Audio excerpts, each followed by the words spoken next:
살다 보면 이런 순간이 있습니다. 이 정도는 내가 알아서 해도 되겠지. 괜찮을 거야. 여기까지 왔는데 그냥 하자.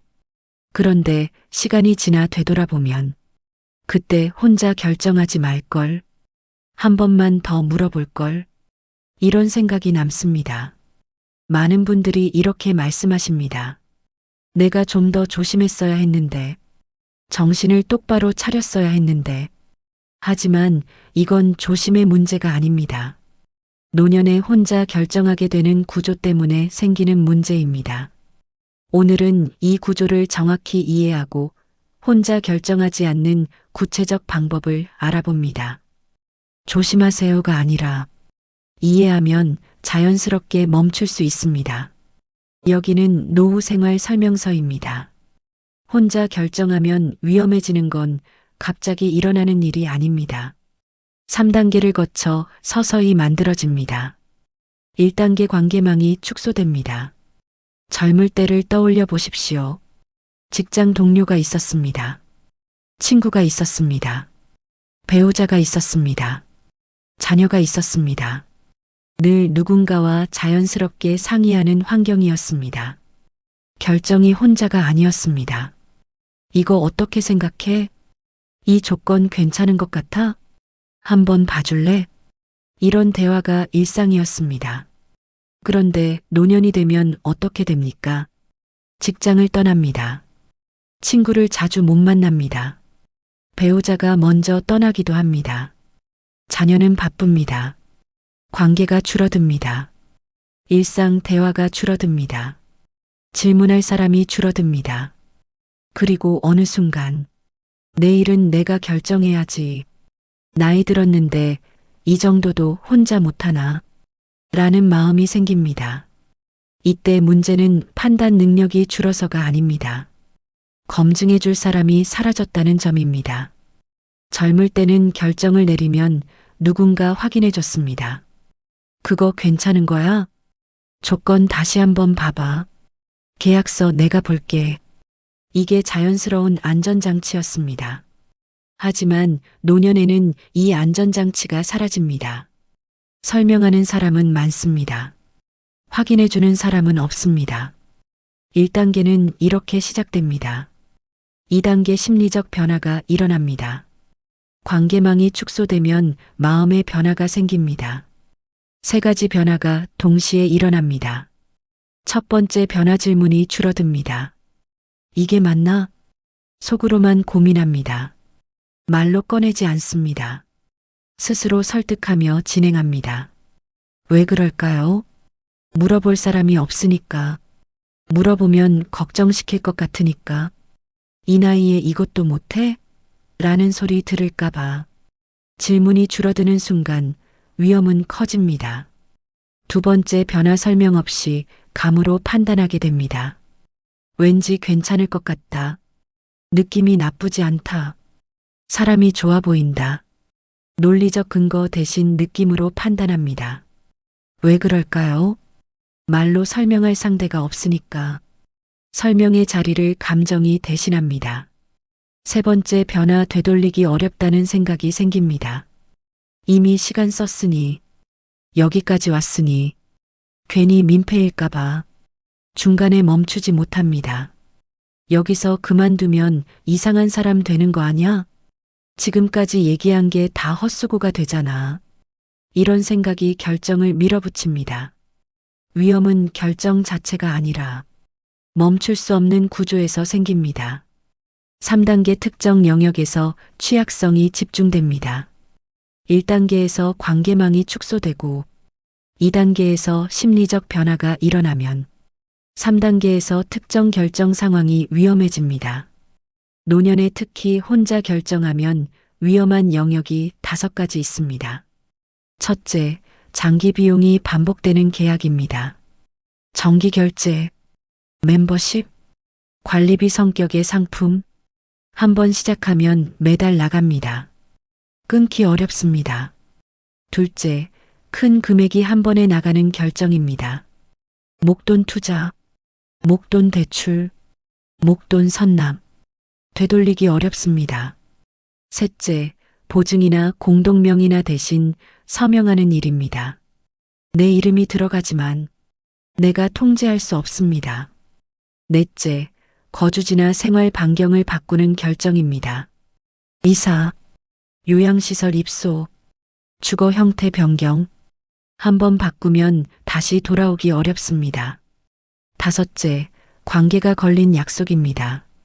지인, 이웃, 지자체, 동호회.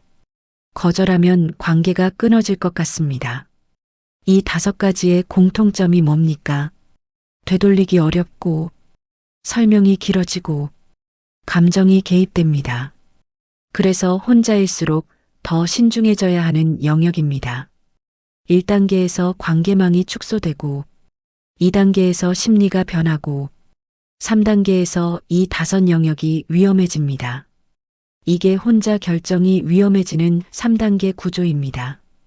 그렇다면 왜 노년에 이 구조가 더 강력하게 작동할까요? 이제 그 이유를 구체적으로 살펴보겠습니다. 이유 1 설명하는 사람은 많고 확인해 줄 사람은 없습니다. 30대를 생각해 보십시오. 누가 상품을 권하면 어떻게 합니까? 잠깐만요. 동료한테 물어볼게요. 집사람이랑 상의해 볼게요.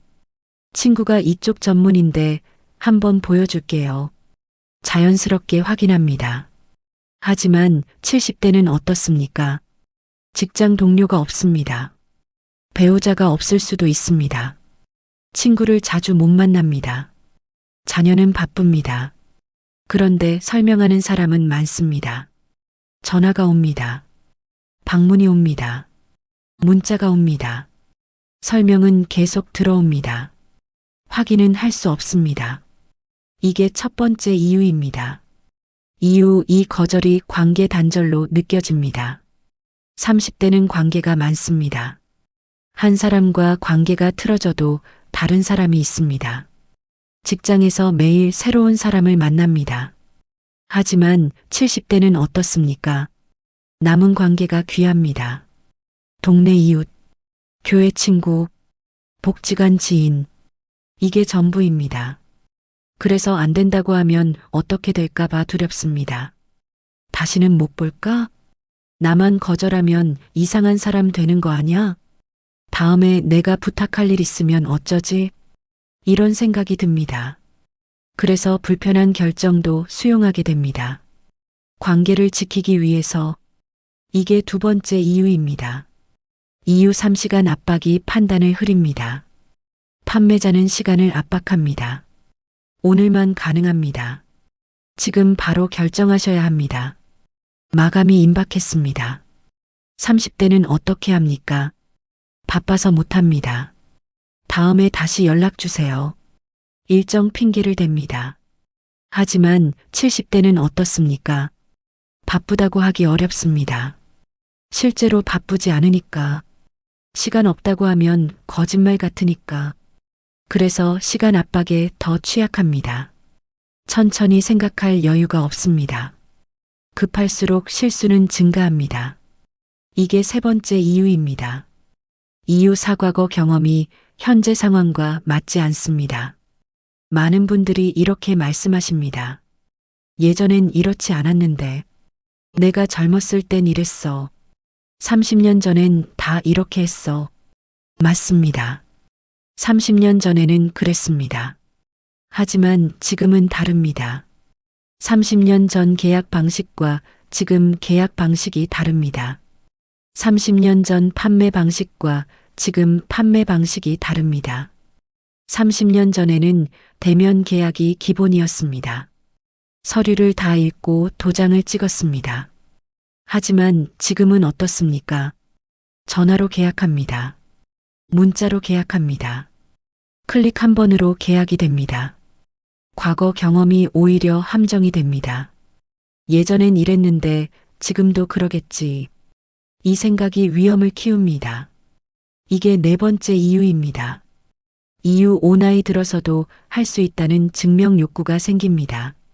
많은 분들이 이런 마음을 갖고 계십니다. 아직 괜찮다는 걸 보여주고 싶다. 혼자서도 할 수 있다는 걸 증명하고 싶다. 왜 그럴까요? 자녀가 걱정합니다. 엄마, 그거 혼자 하지 마세요. 아빠, 그런 거 물어보고 하세요. 좋은 뜻입니다. 하지만 듣는 사람은 어떻습니까? 나를 애 취급하는구나. 내가 그것도 못한다고 생각하는구나. 이렇게 느껴집니다. 그래서 증명하고 싶어집니다. 나도 할 수 있어. 나도 아직 괜찮아. 도움을 요청하면 능력을 인정받지 못하는 것 같습니다. 그래서 혼자 결정하려는 압박이 생깁니다. 이게 5번째 이유입니다. 이 5가지 이유 때문에 노년에 혼자 결정이 더 위험해집니다.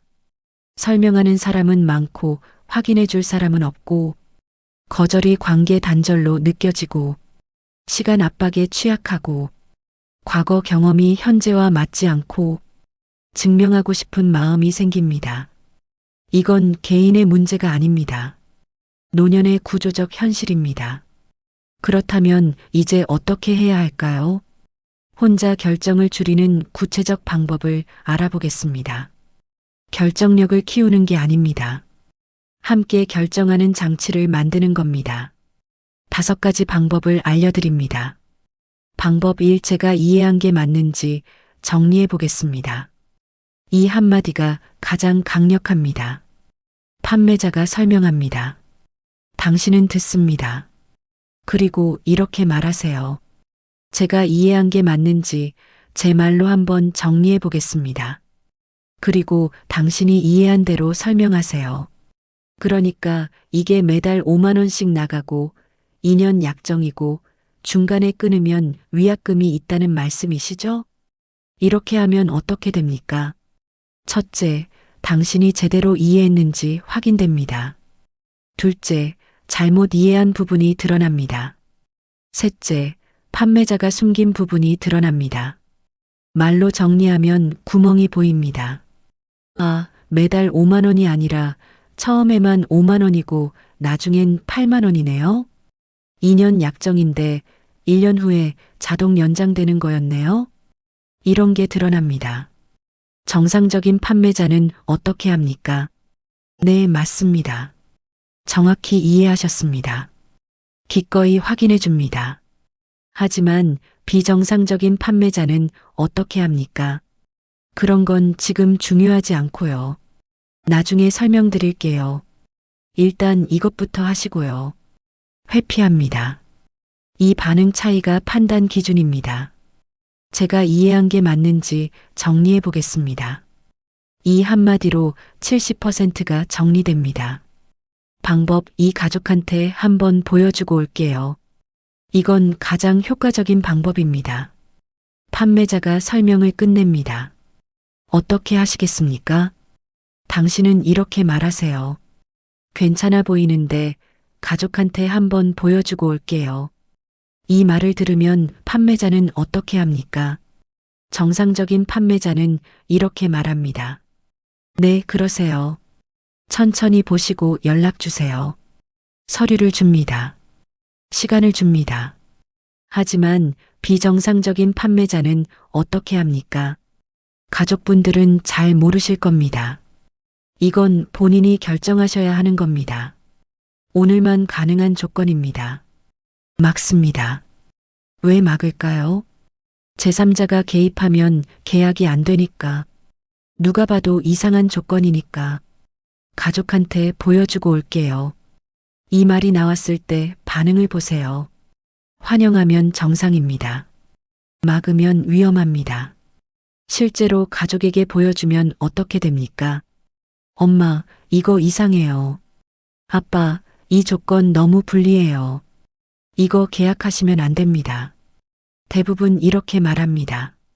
제3자의 눈은 정확합니다. 감정이 없으니까, 관계가 없으니까, 냉정하게 판단하니까. 혼자 결정하는 건 능력의 문제가 아닙니다.